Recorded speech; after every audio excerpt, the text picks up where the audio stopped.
Assalamualaikum warahmatullahi wabarakatuh.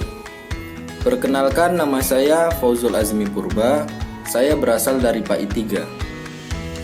Jadi teman-teman, di sini saya selaku moderator pada presentasi kali ini.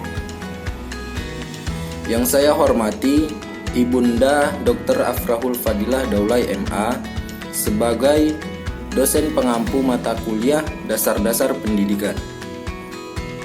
Dan yang paling saya banggakan adalah teman-teman seperjuangan Stambuk 2021, mahasiswa-mahasiswi di UIN Sumatera Utara. Semoga kita mendapatkan keberkahan selama kita belajar di sini ya. Nah, jadi adapun judul materi yang akan kami bawakan adalah mengenai faktor-faktor pendidikan. Pasti teman-teman penasaran kan apa itu faktor-faktor pendidikan? Makanya jangan di skip-skip ya videonya.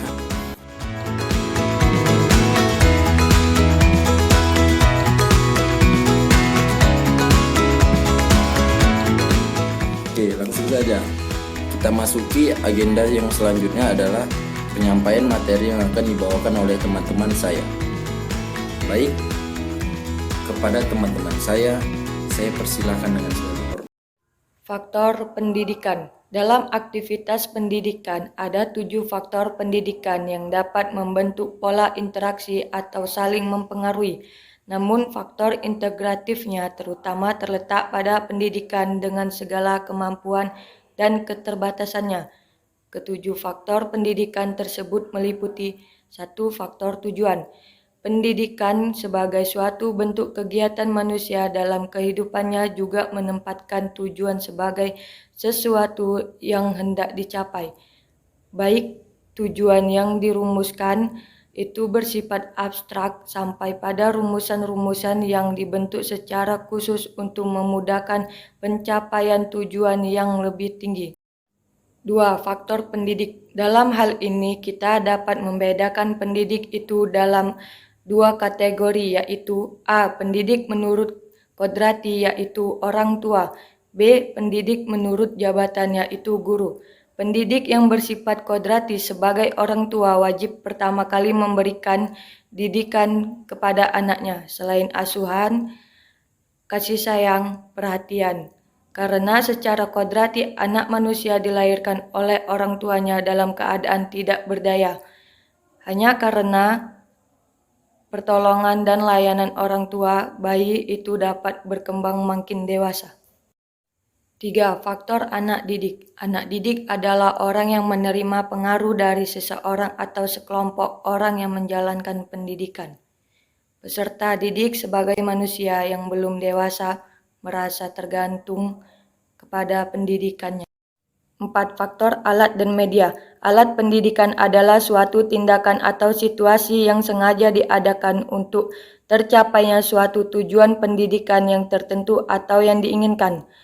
Dalam pengertian yang luas, alat meliputi juga faktor-faktor yang lain, seperti tujuan pendidik, alat didik, dan lingkungan pendidik, bila mana faktor-faktor tersebut digunakan dan direncanakan dalam perbuatan atau tindakan mendidik.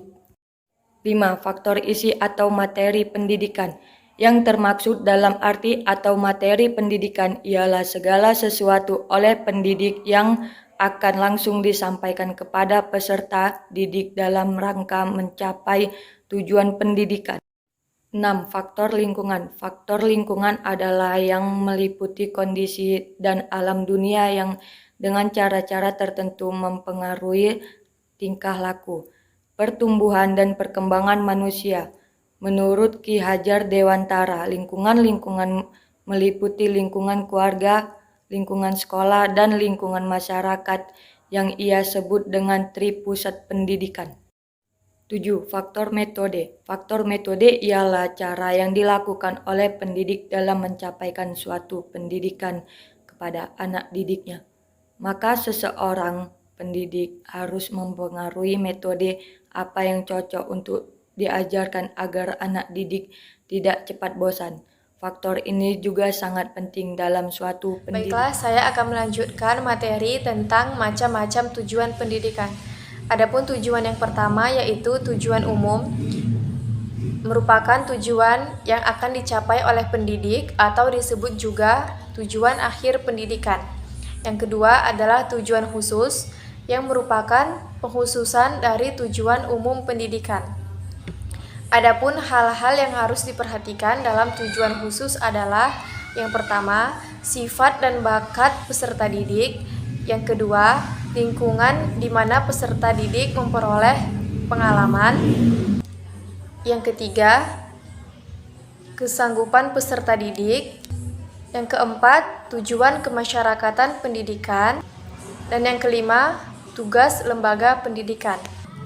Tujuan pendidikan yang ketiga yaitu tujuan insidental, merupakan tujuan yang timbul secara Tujuan yang keempat yaitu tujuan tidak lengkap atau sementara, merupakan tujuan yang berhubungan dengan aspek manusia. Dan yang kelima yaitu tujuan perantara, merupakan tujuan yang hampir sama dengan tujuan sementara. Assalamualaikum warahmatullahi wabarakatuh. Baiklah, di sini saya akan menyampaikan tentang konsep tujuan pendidikan Indonesia. Dalam Undang-Undang Nomor 2 Tahun 1985, tujuan pendidikan adalah untuk mencerdaskan kehidupan bangsa dan mengembangkan manusia yang seutuhnya, yaitu yang beriman dan bertakwa pada Tuhan Yang Maha Esa dan berbudi pekerti luhur, memiliki pengetahuan dan keterampilan, kesehatan jasmani dan rohani, kepribadian yang mantap dan mandiri, serta rasa tanggung jawab dalam kemasyarakatan dan bangsa. Menurut surat keterangan Menteri Pendidikan, Pengajaran dan Kebudayaan, tujuan pendidikan adalah untuk menanamkan jiwa patriotisme. Tujuan pendidikan nasional yaitu pembangunan di bidang pendidikan didasarkan atas filsafat negara Pancasila dan diarahkan untuk membentuk manusia-manusia pembangunan yang berpancasila dan untuk membentuk manusia yang sehat jasmani dan rohaninya, memiliki pengetahuan dan keterampilan, dapat mengembangkan kreativitas dan tanggung jawab, kemudian dapat mengembangkan kecerdasan yang tinggi yang disertai dengan budi pekerti yang luhur, dan dapat mencintai bangsa dan dapat mencintai sesama manusia. Menurut Undang-Undang Sisdiknas Pasal 3 Tahun 2003, fungsi pendidikan nasional adalah untuk mengembangkan kemampuan dan membentuk watak serta peradaban bangsa yang bermartabat dalam rangka mencerdaskan kehidupan bangsa, bertujuan untuk mengembangkan potensi peserta didik agar dapat menjadi manusia yang beriman dan bertakwa kepada Tuhan Yang Maha Esa, kemudian berakhlak mulia, sehat, berilmu, cakap, kreatif, mandiri, dan dapat menjadi warga negara yang demokratis serta bertanggung jawab. Saya akan menjelaskan tentang dasar, fungsi, dan prinsip penyelenggaraan pendidikan nasional. Pendidikan nasional adalah pendidikan yang berdasarkan Pancasila dan Undang-Undang Dasar tahun 1945 yang berakar pada nilai-nilai agama, kebudayaan nasional Indonesia, dan tanggap terhadap tuntutan perubahan zaman. Adapun fungsi dari sistem pendidikan nasional adalah untuk mengembangkan kemampuan dan meningkatkan mutu kehidupan dan martabat manusia dalam rangka upaya mewujudkan tujuan nasional.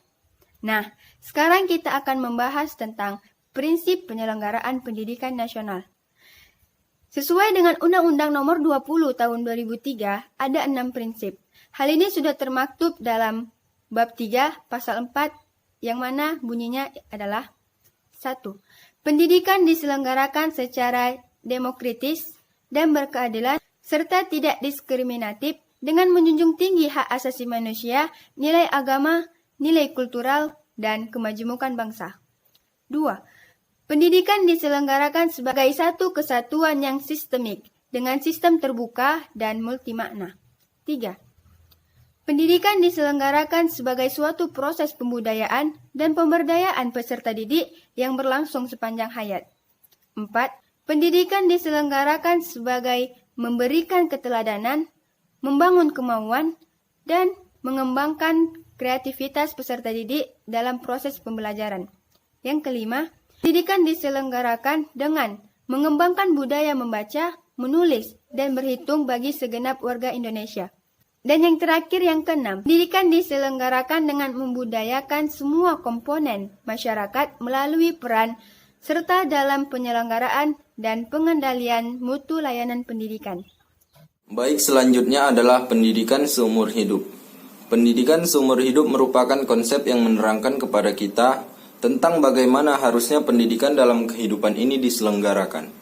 Pada hakikatnya, konsep dasar pendidikan seumur hidup ialah konsep pendidikan semesta, di mana kita dapat melihat pendidikan sebagai suatu keseluruhan yang terpadu dari semua kegiatan pendidikan atau pengalaman belajar yang terdapat dalam kehidupan manusia. Ada beberapa sudut tinjauan perlunya dan pentingnya pendidikan seumur hidup. Yang pertama adalah tinjauan ideologis. Ada asumsi semua manusia mempunyai hak yang sama atau hak asasi. Salah satu di antaranya adalah hak untuk mendapatkan pendidikan serta peningkatan pengetahuan dan keterampilan. Oleh karena itu, maka pendidikan seumur hidup akan memungkinkan seseorang untuk mengembangkan potensi-potensinya sesuai dengan kebutuhannya.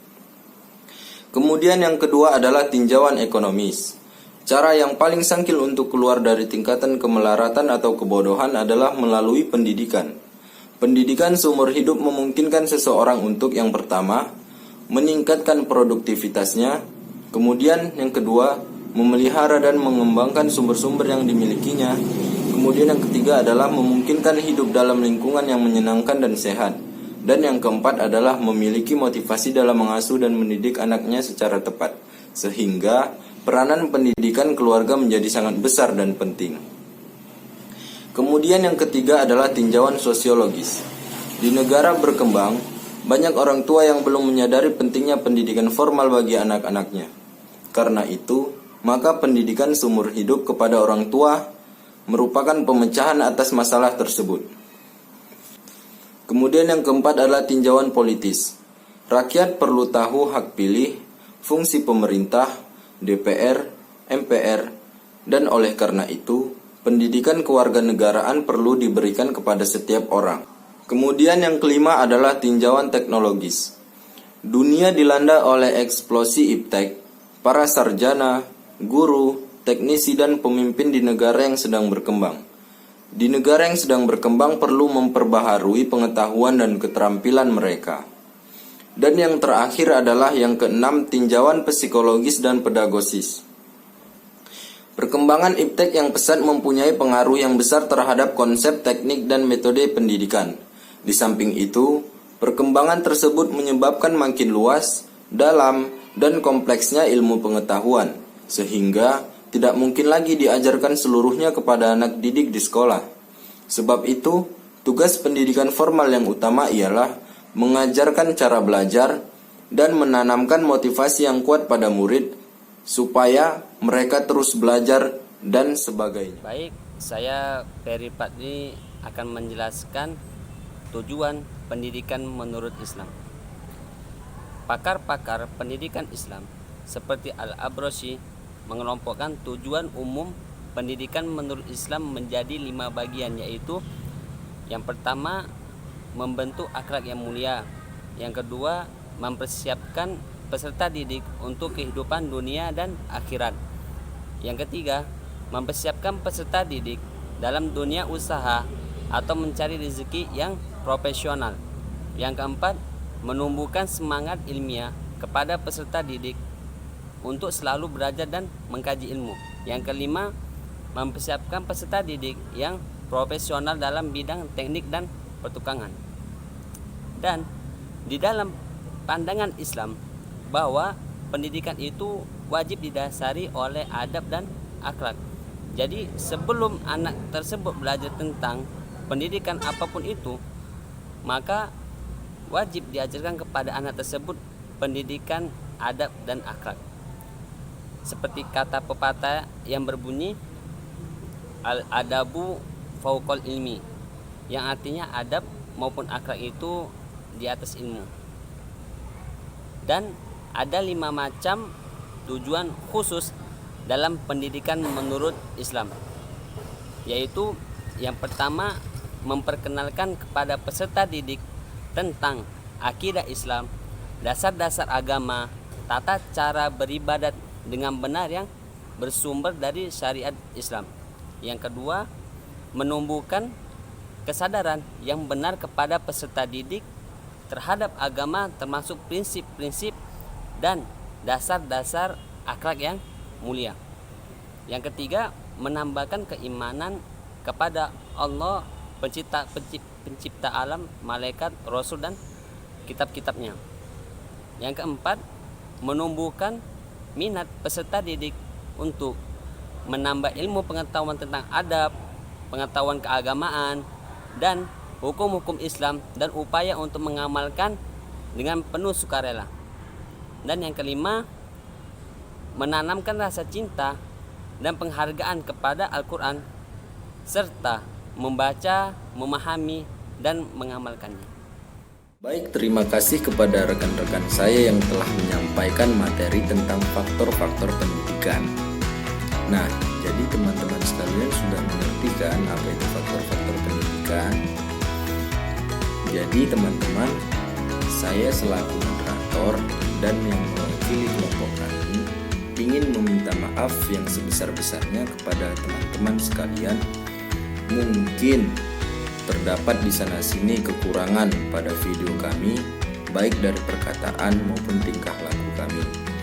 Kepada Allah saya mohon ampun, kepada teman-teman saya mohon maaf. Mungkin ini saja yang bisa kami sampaikan, kurang dan lebih mohon maaf. Wassalamualaikum warahmatullahi wabarakatuh. Salam sejahtera untuk kita semua.